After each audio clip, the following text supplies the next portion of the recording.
set out to do in this course was to create a plaster mould of a human head. And how we did this was we created first a clay head. We constructed a head out of clay.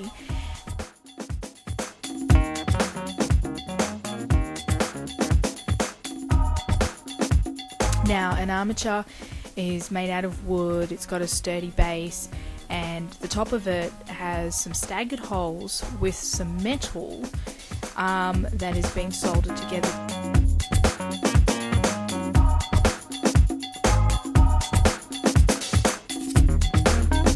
Covered the top of it with some newspaper, and after the newspaper was all inside of it and made the basic shape of the head, we were able to cover that with some chicken wire. You have to make sure that this construction is very stable, because clay is heavy, but also in the next part of this you're going to need to be able to pick it up and tip it over and do a few things like that. So the stability of the armature is very essential in this stage. Pressing it on, even smaller bits, and just rubbing it into those areas, because what you want to do is you want to be able to cover the head with clay, just somewhere to start. So the whole thing needs to be covered with the clay. A mirror directly in front of me, so I also had another way of instantly referencing certain aspects of the face, and having the photos there as well helped me have a quick look at how the back of my head looks, or the side of my head. Calipers are used to measure the height and the width of the head, as well as any distances between the mouth and the nose.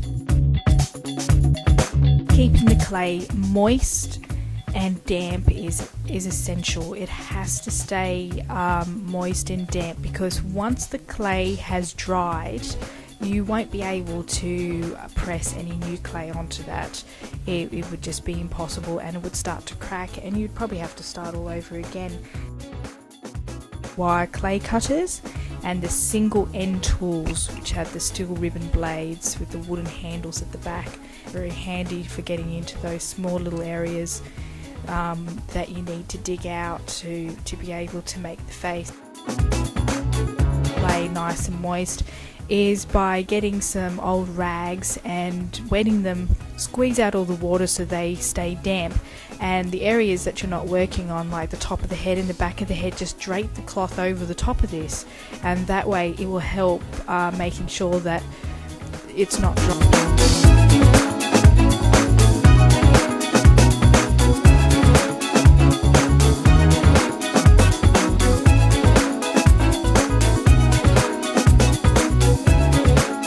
Then put what's called copper shim.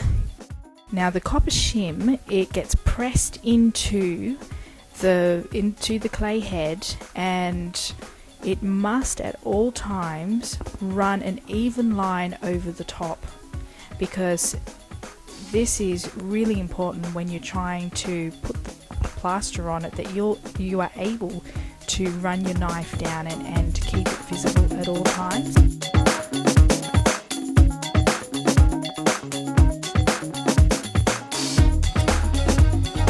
Building right up to the shim, but you're not losing sight of the shim. You're going to have to scrape it back so that it doesn't disappear.